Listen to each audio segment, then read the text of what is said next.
Bismillahirrahmanirrahim. Assalamualaikum warahmatullahi wabarakatuh.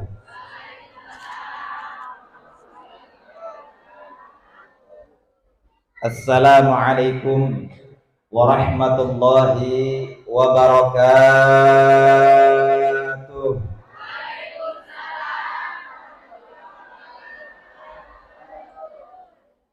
Assalamualaikum warahmatullahi wabarakatuh.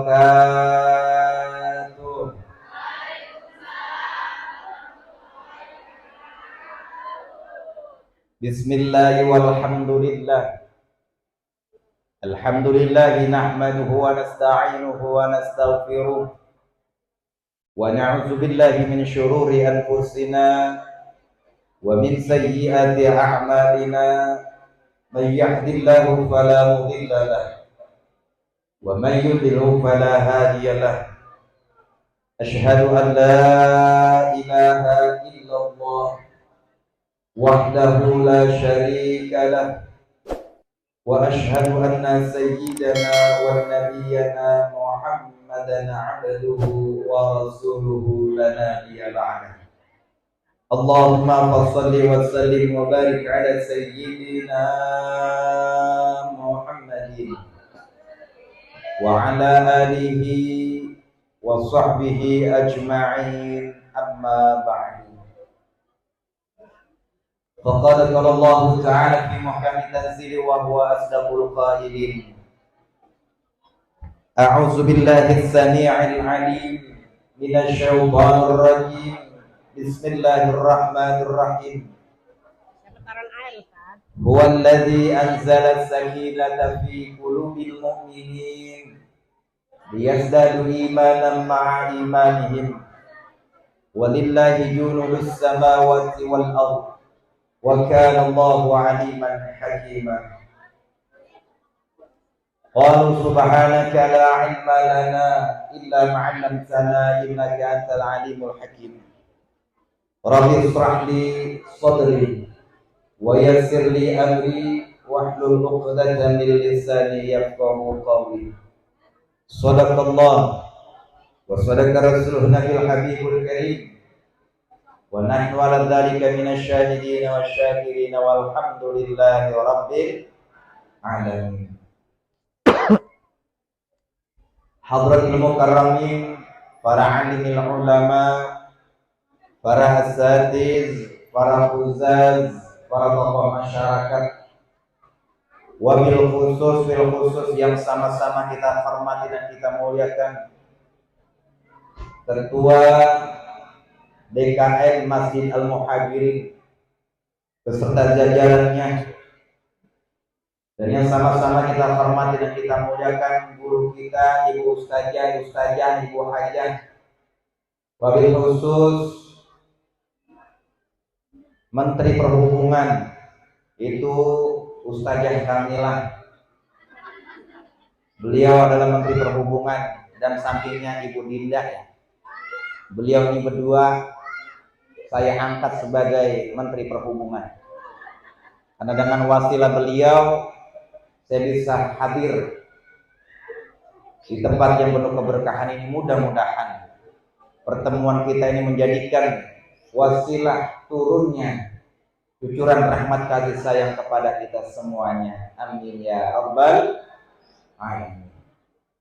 Dan yang tak lupa, yang tadi saya baru di WA, nggak tahu orangnya di mana, yaitu Pak Kanit ya, Bapak Uji, tahu orangnya di mana?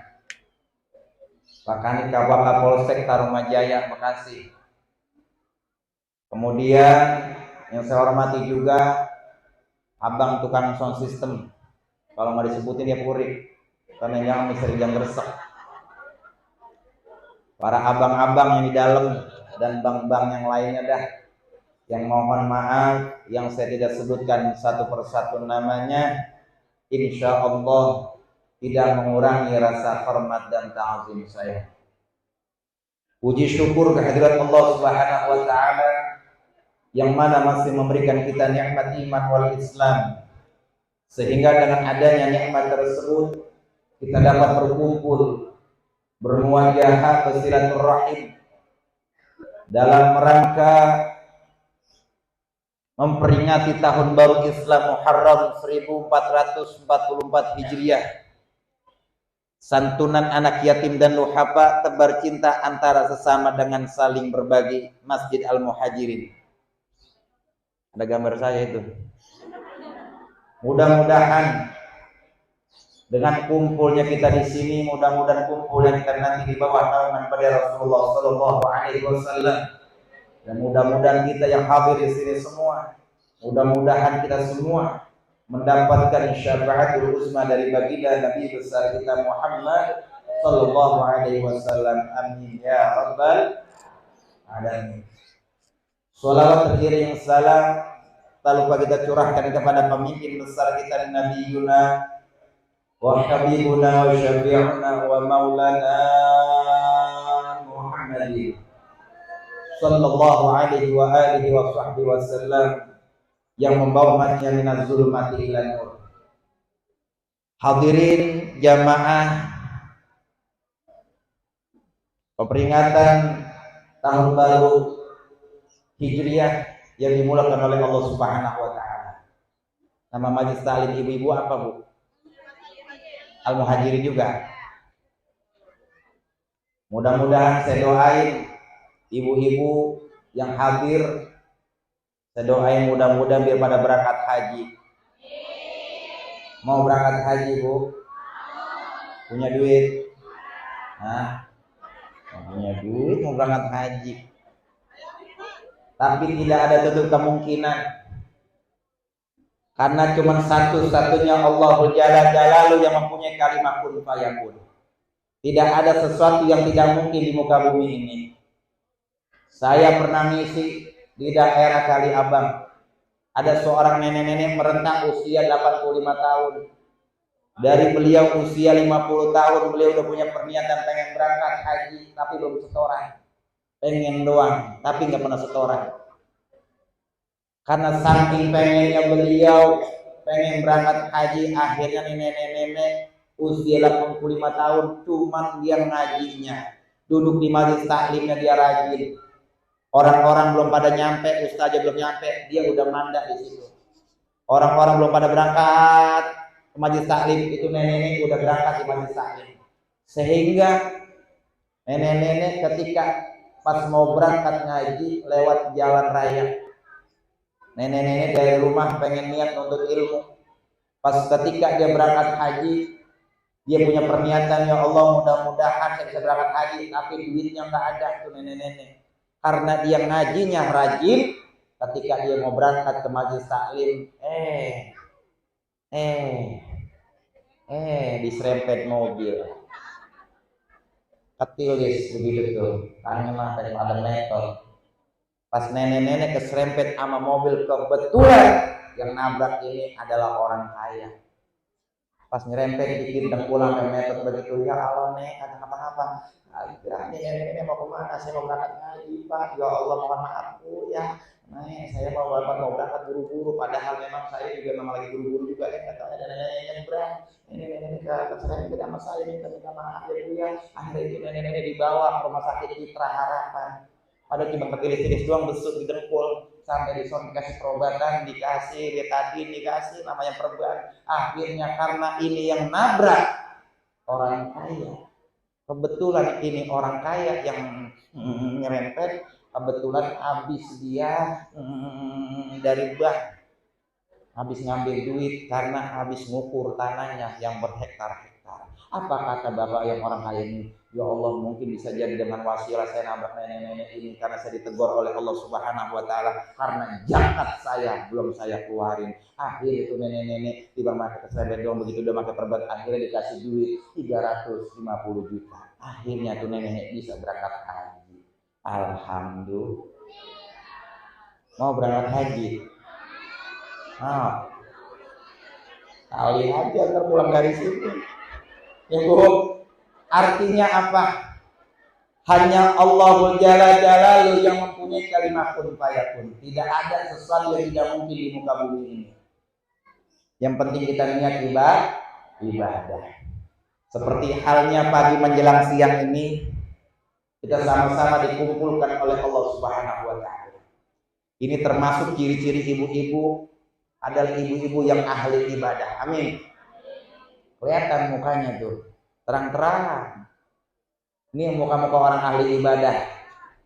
Tuh mukanya terang-terang karena siang, kalau malam gelap. Ya Bu, insya Allah.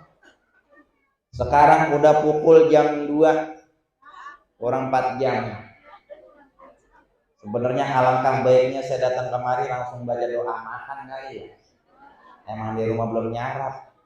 Kebetulan tadi Ustazah nelponin saya pas kebetulan saya tadi berangkat sampai Pemakomahan, bentrok sama orang nyampe desa, rombongan desa nyampe, jadi saya kesumpel di situ. Tahu kesumpel? Agak bergerak acan-acan. Hingga nungguin tuh rombongan desa pada masuk ke dalam, ini kita ngomong aja.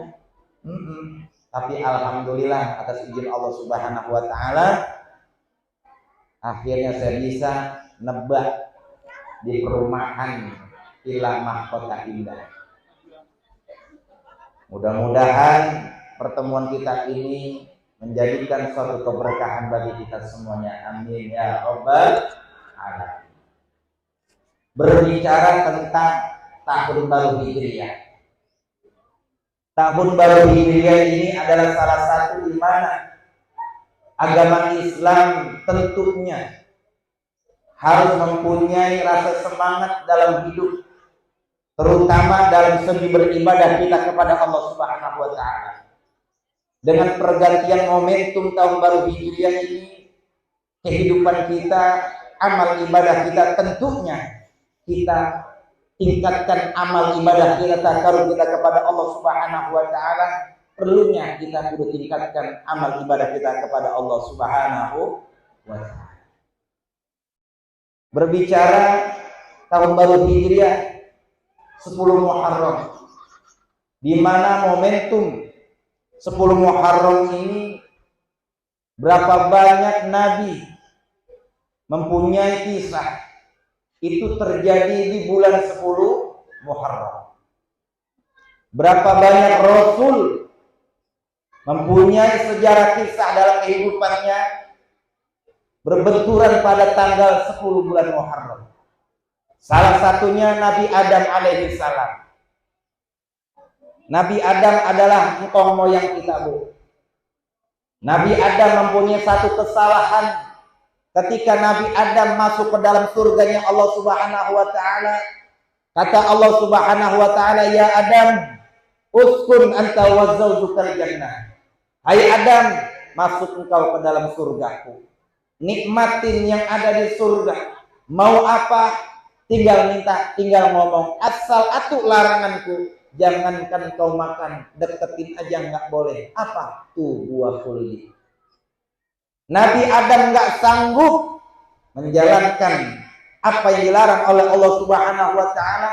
Nabi Adam mempunyai kesalahan satu di hadapan Allah gara-gara molok buah khuldi. Akhirnya Nabi Adam diusir, dikeluarkan dari surganya Allah Subhanahu wa taala. Menurut riwayat Nabi Adam 40 tahun dipisahkan oleh Siti Hawa.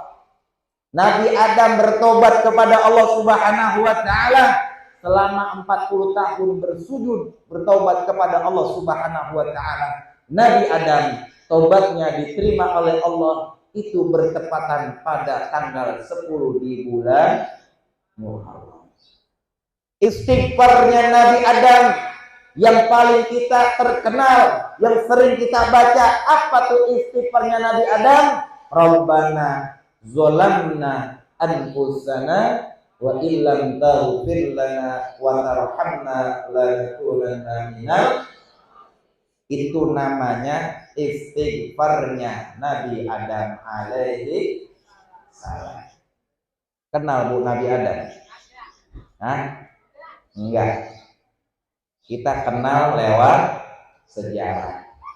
Tadi nenek-nenek negesin gamis saya aja. Emang kelihatan Bu? Tenang aja Bu, semakin kenal legging Bu tuh. Enggak kelihatan. Saya sengaja pakai gamis begini, angin lagi kencang begini, enak ada yang masuk begini, ada yang nyerempet-nyerempet. Kelihatannya terasa adem gitu. Iya, kalau orang pakai dalam tanah lepis, lekep dia. Ya Bu, takut aja gerahnya pelongo, ya Bu ya. Tapi kalau begini kan enak tuh, ada yang nyerempet-nyerempet dikit gitu masuk angin, ya Bu. Kenal Nabi Adam Bu? Adam, suami kita itu Adam, Pak. Adam artinya mingkem. Adam mingkem. Makanya kalau majlis taklim bapak-bapak biasanya sepi. Gurunya, ustadznya buka kitab, itu bapak-bapak jamaahnya pada nunduk. Nyimak kagak pules. Makanya kalau majlis taklim bapak-bapak biasanya sepi. Beda dengan Nabi Adam punya istri namanya Siti Hawa. Hawa artinya mana? Hawa. Makanya Adam biar katanya gede kayak apapun tetap kepolong sama Hawa. Bu, Adam laki kita satu kali punya kesalahan, wah dibalas sama Siti Hawa banyak banget. Ya Bu, kalau kita ngomongin dosa, apalagi sudahan ini dosa sama laki ya sudahan. Ya Bu, Nabi Adam punya satu kesalahan kepada Allah. Gara-gara makan buah kuldi udah di surga dikeluarin oleh Allah. Model kayak kita, dosa seabrek-abrek. Ya Bu, pengen masuk surga. Saya pengen tanya ibu-ibu, jawab Bu ya. Ini ibu-ibu Masjid Al-Muhajirin pada pengen nggak masuk surga? 6 orang yang nyawa. Ini ibu-ibu pengen masuk surga apa kagak? Pengen. Pengen dimasukin apa masuk sendiri? Saya mau nanya, Bu, tadi kan pengen masuk surga, masuk sendiri apa dimasukin? Nah, emang bisa masuk sendiri Bu? Bu, tapi bisa Bu, kita masuk surganya Allah dengan amalan ibadah kita sendiri. Itu Nabi Adam. Kita singkat aja karena udah siap. Karena emang perut saya juga lapar juga. Ini sejarah di bulan 10 Muharram. Kemudian siapa Nabi? Kisahnya terjadi pada tanggal 10 bulan Muharram. Nabi Yunus alaihi salam. Nabi Yunus alaihi salam punya umatnya pada songong, umatnya pada membangkang, sehingga Nabi Yunus sering dilawan oleh umat-umatnya. Apa kata Nabi Yunus? Wahai umat-umat, jangan kau lari dari hadapan Allah Subhanahu wa taala, kembalilah engkau di jalan Allah. Apa kata umatnya? Ngomong mulu lu Yunus. Apa kata Nabi Yunus? Kamu jangan mengingkari perjanjian kau kepada Allah Subhanahu wa taala. Karena Nabi Yunus punya umatnya pada membangkang, sehingga Nabi Yunus kesel. Lu jangan ngelawan Tuhan.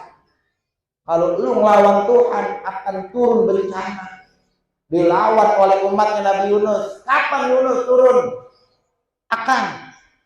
Kapan itu musibah bakalan turun?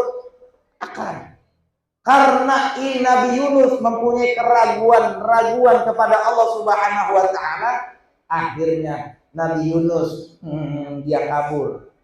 Ini Nabi Yunus karena dia buatan puyeng, kepalanya ngiyeng, kupingnya rada ngiyeng, sering dilawan oleh umatnya yang membangkang. Nabi Yunus naik perahu di pertengahan laut. Nabi Yunus kapalnya digoncangkan oleh Allah Subhanahu wa taala. Ketika itu Nabi Yunus naik kapal, umat-umatnya nyari, ini kapal bisa mogok begini, siapa nih yang keroknya? Pas dicari, nggak taunya gara-gara Nabi Yunus. Ini gara-gara Yunus ini kapal gua jadi mati. Akhirnya atas izin Allah Subhanahu wa taala, Nabi Yunus dicemplungin Bu. Nabi Yunus diceburin kemana? Ke laut. Akhirnya itu ada ikan yang terbesar.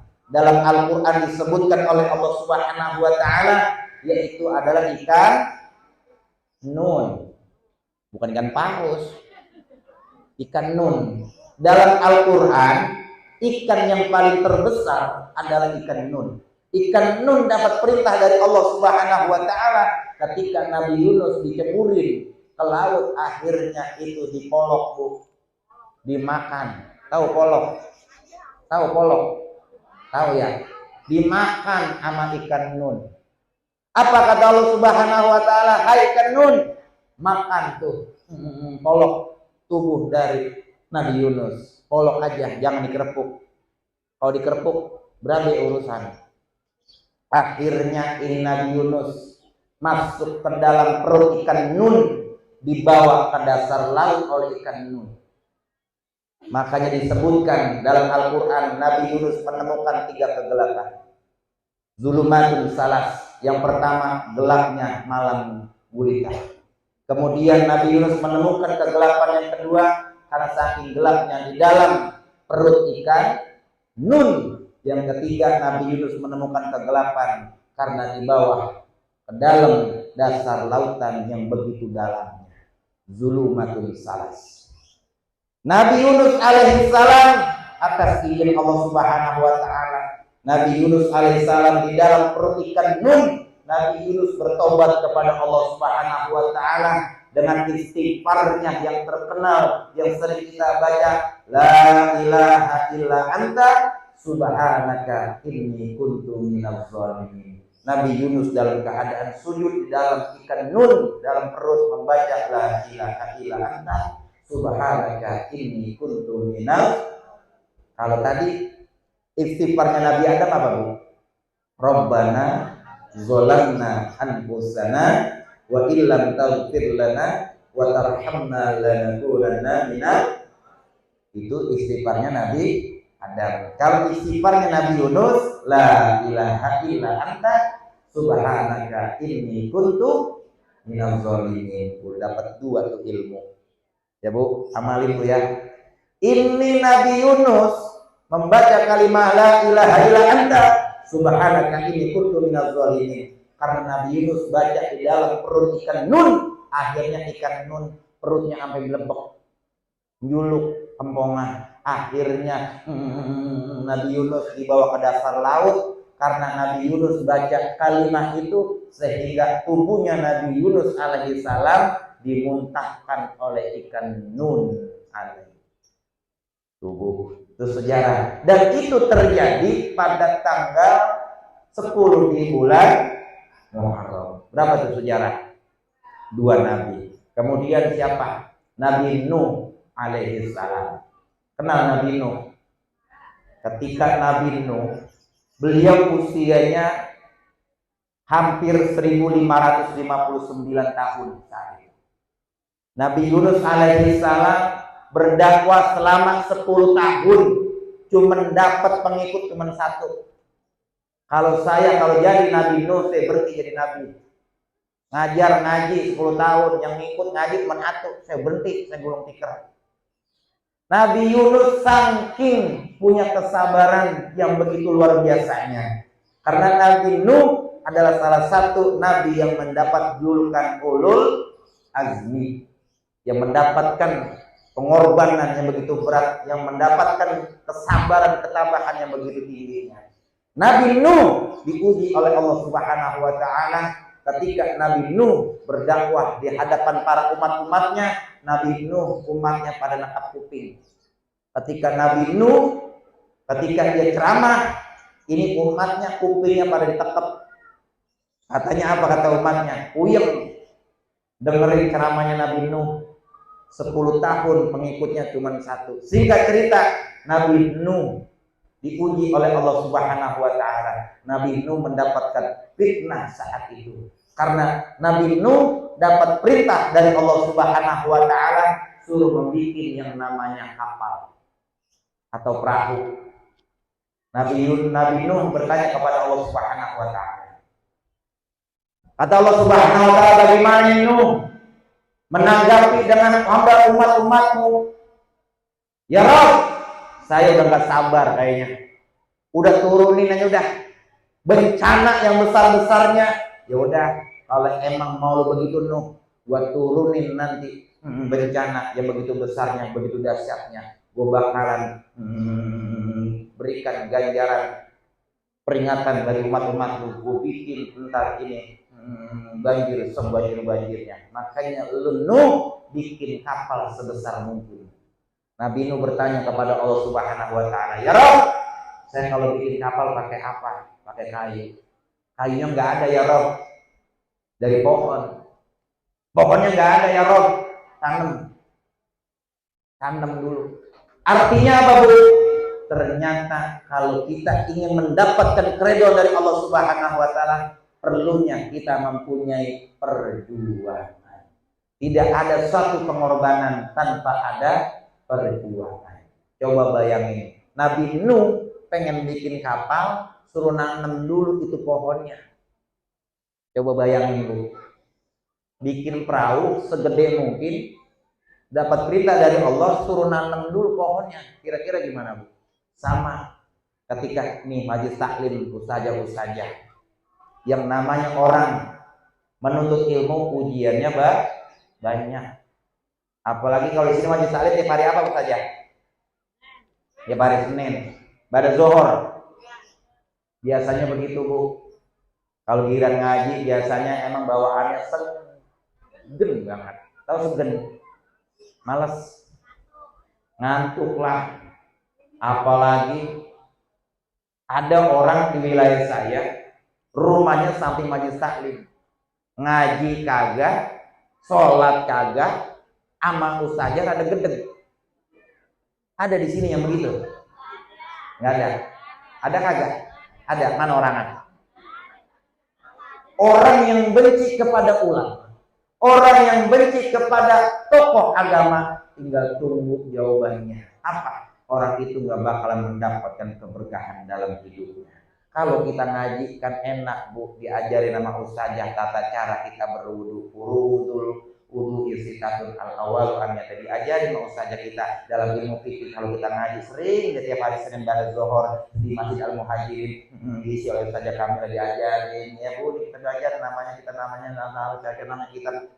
adunya al-kalamu walabul murkabul mufidu fil wadi waqsamu salah satun ismun wa fi'un wa harfun ja'ali mana fal ismi yuraful bil hadinin tawmin min wa ilawahan wa alaqi warba wal kawal kafu. Zaman dulu tuh ngaji begitu. Tubuh diajari nama ustazah kita tasrifan nasora yang suruh nasorun pawa nasirin wajah kaman surun suratan sunan sorun ustazah tiba nyebutin doang depannya doang kola yakulu kaulan bahwa qailun wajah kama kulun kullatakul maqalun nih kalun. Enak gak, Bu? Atau kalau ngaji zaman dulu, kalau ngaji kan enak, apalagi zaman saya masih kecil, Bu. Zaman saya masih kecil, sekarang juga kecil juga sih. Masih kecil ngaji lekar di kampung saya, Bu, masya Allah. Diajarin sama ustaz, diajarin. Kalau dulu kan kita ngejak, bener, Bu. Bakasrobi, zalkasrozi, nimpat hama, tapat hata, lam domalu, biji mata lo. Tuh zaman dulu. Cuman sekarang yang begitu udah mulai hilang. Kalau dulu kita kalau ngaji diajarin namanya kitab tauhid, tujuh panah hadahal karohal jakal mau somam amam bakam ajidun jayul maitun. Enak zaman dulu. Tar malam Jumat kita habis yasinan baca ratib, diterusin baca yang namanya kita berjanji. Al jannatu wa na'imuha sa'ul liman yusalli wa yusallim wa yubarik alaihi. Zaman dulu, kalau sekarang udah rada langka. Tadi baca nggak tadi? Maulid berjanji ya, Bu ya. Bu, tadi baca maulid, Bu ya. Baca maulid namanya Maulid berjanji. Saya mau nanya, yang ngarang kitab Maulid berjanji itu siapa? Ayo siapa? Kalau yang bisa jawab, saya kasih hadiah haji cuma-cuma. Bu, siapa yang mengarang kitab Maulid Al-Barjanji? Saya kasih hadiah berangkat haji cuma-cuma. Cuma nyampe bandara doang sih. Bu, Yang mengarang kitab Maulid Al-Barjanji namanya Syekh Za'far Al-Barjanji. Makanya kalau kita sebelum baca itu kitab Maulid Al-Barjanji, kita tawasulin dulu beliau. Karena yang mengarang adalah Syekh Za'far Al-Barjanji. Jelas ini Bu. Karena maulid itu banyak, ada Maulid Al-Barjanji, ada Maulid Ad-Dibai, ada Maulid Simtu Duror, ada Maulid Ad-Diyaul Almi. Banyak, semua banyak yang namanya maulid. Kalau Maulid Ad-Dibai yang mengarang adalah Syekh Abdurrahman Ad-Dibai. Apa tuh Ad-Dibai? Putih bersih. Karena yang mengarang Syekh Abdurrahman kulitnya bersih, bening. Makanya dijuluki kota Ad-Dibai. Yang mengarang Maulid Ad-Dibai. Kalau yang mengarang Maulid Al-Barjanji namanya Syekh Za'far Al-Barjanji. Pentingnya kita dengan adanya momentum pergantian tahun baru Hijriah, innal ladzina amanu wa hajaru wa jahadu fi sabilillah. Kata Allah Subhanahu wa taala, sesungguhnya orang yang beriman, yang bertakwa kepada Allah Subhanahu wa taala, yang pindah, yang hijrah, yang membelanjakan hartanya di jalan Allah Subhanahu wa taala. Hum darajatun indallah, maka sesungguhnya orang itu akan diangkat derajatnya oleh Allah Subhanahu wa taala. Makanya dengan momentum, dengan pergantian tahun baru Hijriah, kita mengadakan setiap tahun yang namanya santunan anak yatim. Alhamdulillah. Makanya saya doain mudah-mudahan ibu-ibu, bapak-bapak yang sudah menyisihkan rezekinya demi kebahagiaan anak-anak yatim, saya doain mudah-mudahan Allah gantikan rezeki yang berlipat-lipat ganda dari Allah Subhanahu wa taala. Amin ya rabbal. Kalau bahasa orang kampung mah Bu, 10 Muharram adalah lebarannya anak-anak yatim. Pentingnya kita mengadakan 10 Muharram, perlunya kita peduli dengan anak-anak yatim. Tadi udah disantunin saja, udah secara simbolis. Karena anak yatim Bu, itu tanggung jawab kita semua. Makanya kalau disantunin tadi, masya Allah, dari sholawatan ya. Tuh, kasihanilah yatim piatu, tiada berayah, tiada beribu, siang dan malam sedih dan pilu, mengenang nasibnya di sepanjang waktu. Ada janda di pojokan yang sembari selawatan itu, Allahumma sholli ala Sayyidina Muhammadin wa ala alihi wa sahbihi ajma'ina. Diajarin mau saja kita doa biar gimana cara kita dapat ilmu manfaat. Rabbana yassir lana wa la tu'assir alaina fil ilmi wa dini wa dunya wal akhirah. Apa itu Ustaz artinya? Ya Allah, ya Tuhan kami, berikanlah kepada kami ilmu yang manfaat dunia dan akhirat. Anak yatim sembari kita usap kepalanya Bu ya. Allahumma sholli ala Sayyidina Muhammadin wa ala alihi wa sahbihi ajma'ina. Yang unik nurusin lagi, kasihanilah yatim piatu, tiada berayah, tiada beribu, siang dan malam sedih dan pilu, mengenang nasibnya di sepanjang waktu.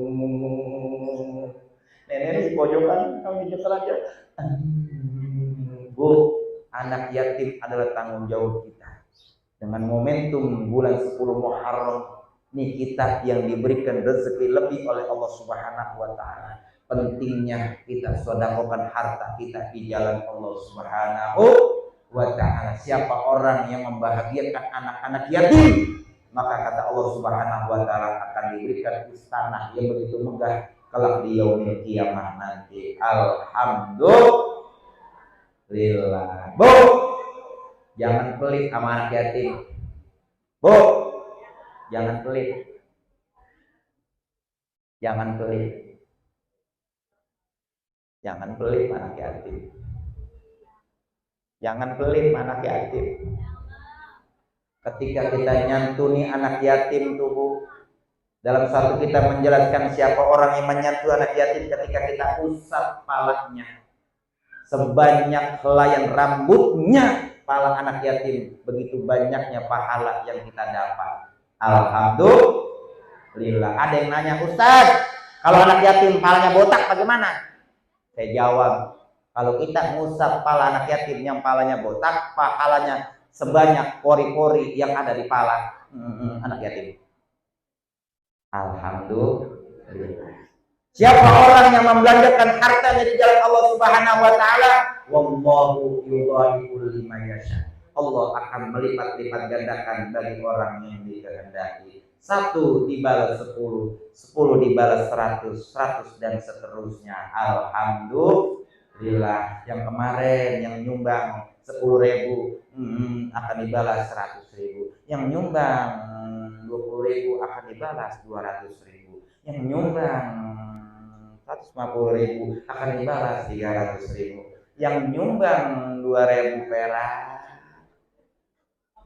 Bu, ini kadang orang mau sedekah ngasih 2.000, doanya banyak banget. Ya Allah, panjangkan umur saya, Allah berikan saya keberkahan dalam Allah, mudah-mudahan Allah berikan saya semangat mubarak, ya Allah berikan keselamatan dan dunia akhirat, ya Allah berikan keturunan yang saleh dan saleh, ya Allah, ya Allah, mudah-mudahan Allah sedang berusaha kepada saya berikan 2.000.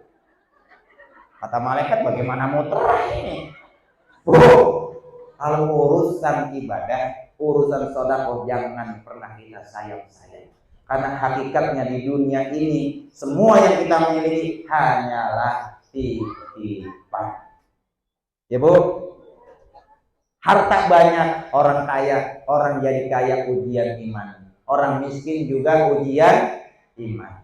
Pentingnya kita hidup perlu Allah Subhanahu wa taala. Kaya ujian iman, miskin pun juga ujian iman. Ada nggak tuh dalilnya, Bu? Ada nggak, Bu, dalilnya? Mau dengar dalilnya? Mau? Yang miskin jangan bersedih dan jangan sesali diri. Teroreng. Ibu-ibu teroreng ya. Ayo, 1, 2, 3. Yang miskin jangan bersedih dan jangan sesali diri.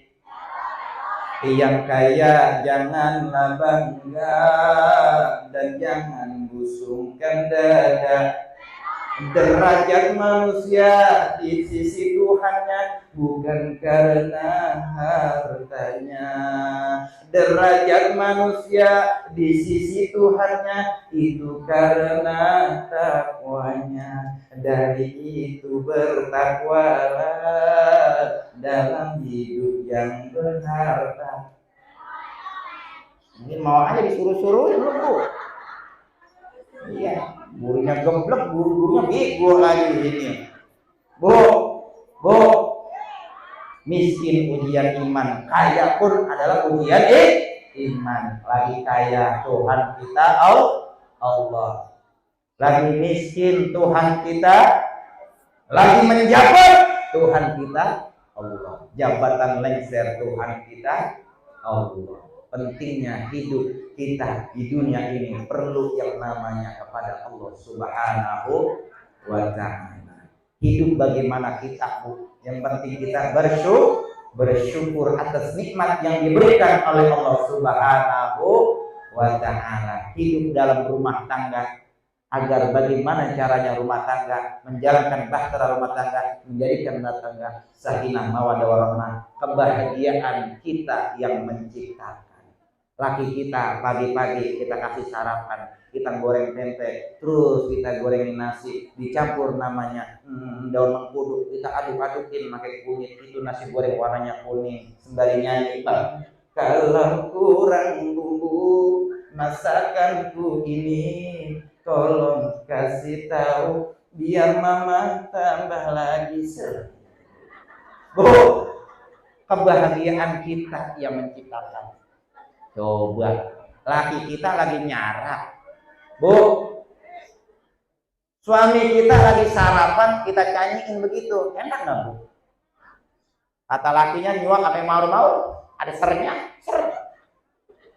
Itu makan nasi, nasinya pada maur, baru itu dicanyiin sama bininya. Tuh, makanya kalau berumah tangga, kebahagiaan itu kita yang menciptakan. Makanya rumah tangga kalau nggak dibentengi dengan ibadah, mohon maaf, sholat yang 5 waktu nggak pernah kita jalanin, tuh rumah tangga bakalan kiamat terus. Laki seminggu nggak pulang-pulang, jangan nangis, Bu. Bu, suami nggak pulang seminggu, jangan diseselin, kunciin pintu sembari ngempet. Sekian lama aku menunggu untuk kedatanganmu, teroring.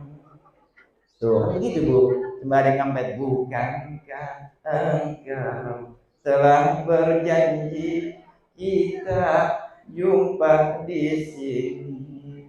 Itu sembari nyanyi. Udah mana sih agak pulang-pulang? Anak diomelin, mau masak beras agak, ya mau masak gas habis. Anak kamu dicetek, gak baru kemana agak pulang-pulang ini. Tuh, Bu, makanya suami kalau seminggu nggak pulang-pulang jangan ditangisin. Istri yang soleha, yang penting banyakin istighfar. Momentum tahun baru Hijriah adalah banyak-banyak baca istighfar kita kepada Allah Subhanahu wa Ta'ala. Boleh jadi suami kita seminggu kagak pulang-pulang, karena apa sebab? Bisa jadi servisnya kagak ditingkatin. Makanya suami kalau biar betah di rumah, nih ibu-ibu servisnya kudu ditingkatin.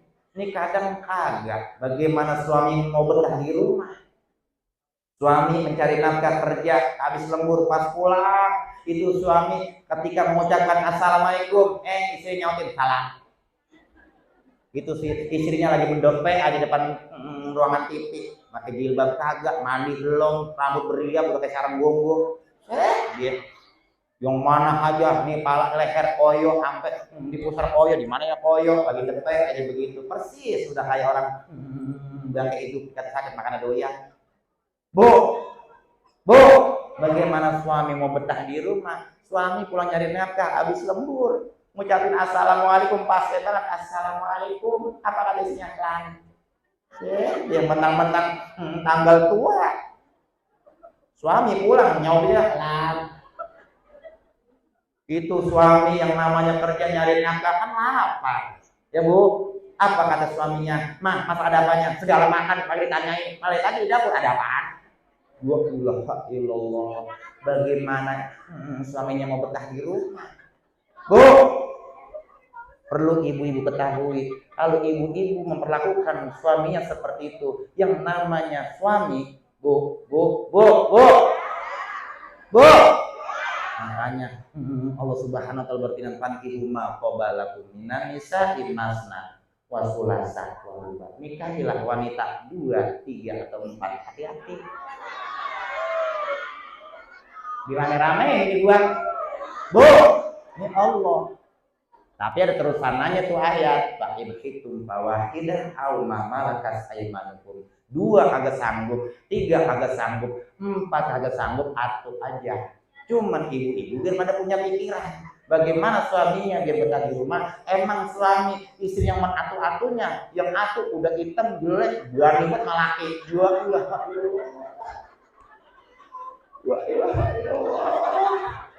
Istri udah hitam jelek, sombong buat sama laki. Udah ada kamu udah laki yang begitu sombong banget.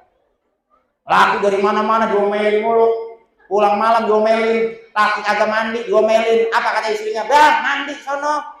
Jelek banget pakai istri suaminya sana, no klimis. Suami agak mandi diomelin, apa kata istrinya? Itu rambut udah sarang gonggong. Tuh mah bang, gua jadi gini lo, gua sampai malu-malu bagaimana tau bang? Kadang kalau di warung gua ngomongin aja sama laki lo, kata gua katanya itu rambut gua, katanya laki gua pakai sampai emel dibet lagi mulu. Ya bu, suami kagak mandi, kagak rapi diomelin. Akhirnya suaminya kuping yang diomelin mulu sama istrinya, akhirnya suaminya mandi. Biasanya pakaian yang biasanya cebrik, pakaian yang keren dipakai, pakai kemeja, pakai celana levis keren, rambutnya betel klimis, pakai jas giwet. Apa kata istrinya? Mana itu? Tapi jangan. Wah ilah pak ilah, serba salah aja jadi laki. Suami cebrik diomelin, suami rapi dicurigain. Nah, maunya bagaimana? Bu, bersyukur atas nikmat yang diberikan oleh Allah Subhanahu wa taala. Bagaimana caranya suami kita biar betah di rumah?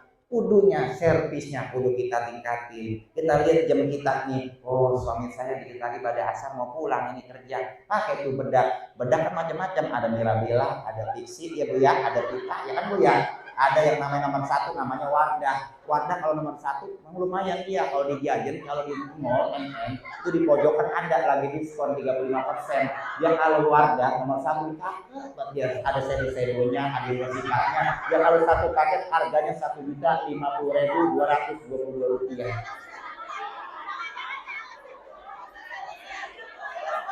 Itu kalau bedak produk Wardah.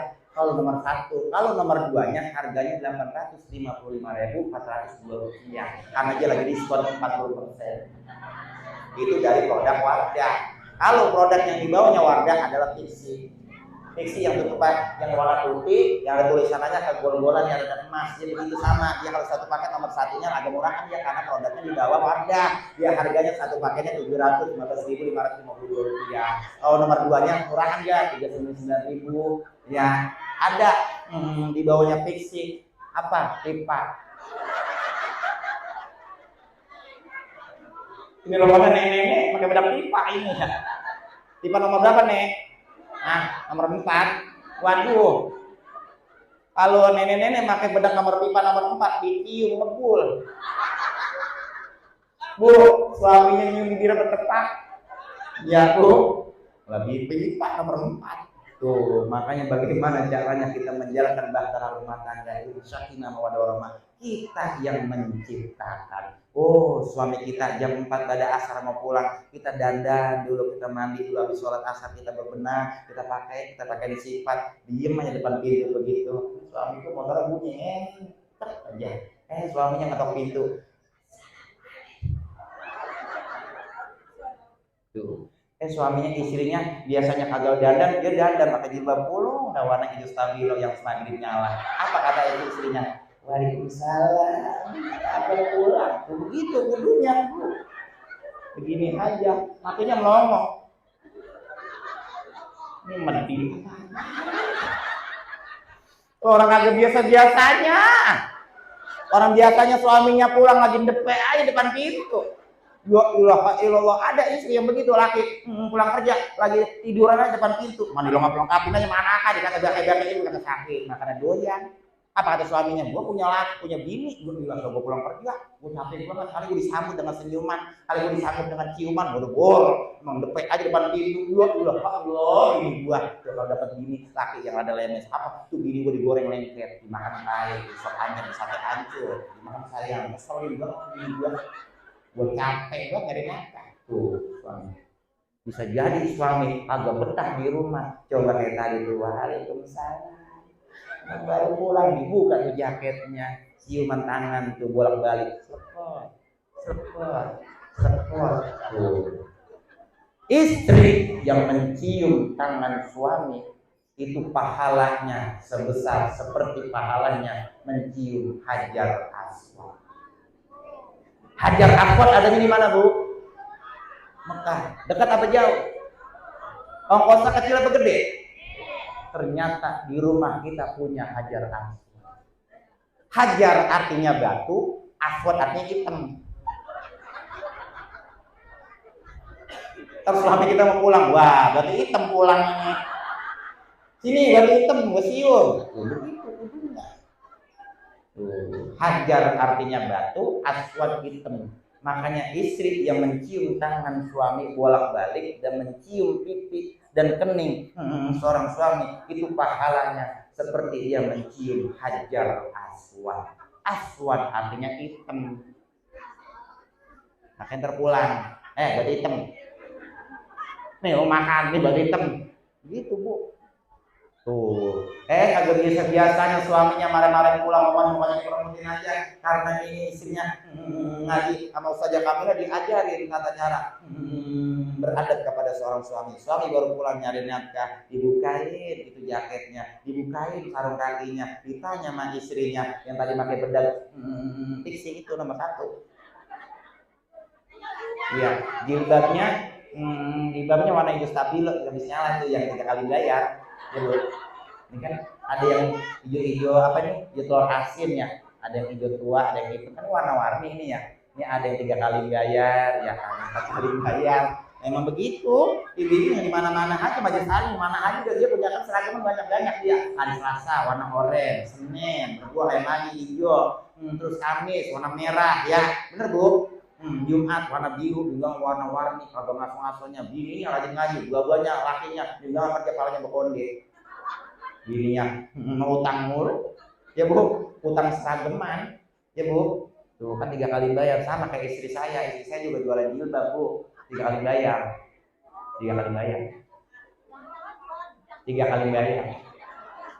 Istri saya jualan jilbab 3 kali bayar.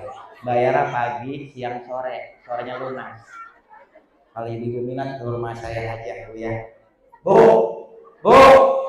makanya pentingnya kita jangan cuma hanya pacaran doang, kita mesra-mesraan. Sebelum ibu berumah tangga, dulunya kan pada pacaran semua bu ya.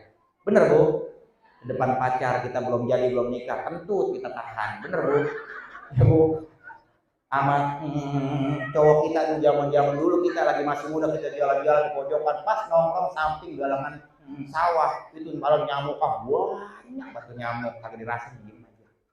Neng sayang apa kata jawaban neng? Neng juga sayang Waduh ini tangan ini jempol ini semua jempolan nyamuk mulu. Ini enggak cowoknya pulang juga nggak bergedik aja begini aja bu. Lagi pacaran doang kadang kentut kita tahan. Udah kawin dapat anak 2, laki lagi nyarap apa bininya katrek dud ya Allah itu pantat kagak ada engsel lah bu, yang tawanya kenceng dia itu kayaknya dia itu ya bu. Makanya bahtera rumah tangga yang sakinah mawaddah warahmah kita yang menciptakan. Kita jangan mesra-mesraan cuma hanya pacaran doang. Kita walaupun udah punya anak 2, 3, atau 4, kemesraan itu perlu kita pertahankan. Tuh, suami mau berangkat mencari nafkah, mohon maaf, misalkan suami nyari nafkah ngapain? Dia gojek misalkan. Apa mau berangkat nanti mah habis sholat subuh aja dah, dia ngambil tuh jaket, dia ngambil helm, doyak dia sarapan. Mama ngomong-ngomong pagi ini sarapan ada apanya? Goreng nasi pakai daun mengkudu. Terus silakan mama, papa disilakan cicip dia dimakan, tuh dimakan sama suaminya. Ditungguin tuh sama istrinya. Suaminya manasin motor nih. Pas ketika manasin motor, suaminya ngambil jaket. Kata istrinya, papa helmnya ketinggalan pak. Itu dianterin sama istrinya. Suaminya berangkat mencari nafkah, suaminya gojek. Apa jawaban seorang istrinya? Apa kata seorang istrinya? Apa? Hati-hati dia pak. Apa? Hati-hati di jalan. Suaminya nengok sebagai helm. Dan didores neng, diiringi dengan doa restu. Berangkat nih seorang suami. Suami pagi-pagi mencari nafkah, istri yang solehah jam 8:30, jam 9 ambil air wudhu, dia sholat sunnat duha. Itu kan doanya cak Allahumma duha. Dia minta ya Allah, suami saya sedang mencari nafkah, sedang gojek, mudah-mudahan rezekinya nanti sangat turun apa ya Allah, yang sedikit banyak ini ya Allah, yang banyak berkahin apa ya Allah, yang berkah halal ini ya Allah, yang jauh deketin rezeki saya ya Allah. Begitu kudunya suami mencari nafkah, istri di rumah mengangkat tangan kepada Allah Subhanahu wa taala. Itu pentingnya kerjasama dalam berumah tangga. Suaminya biasanya ngojek pulang jam 5, Johor pulang. Titit, Assalamualaikum, salam.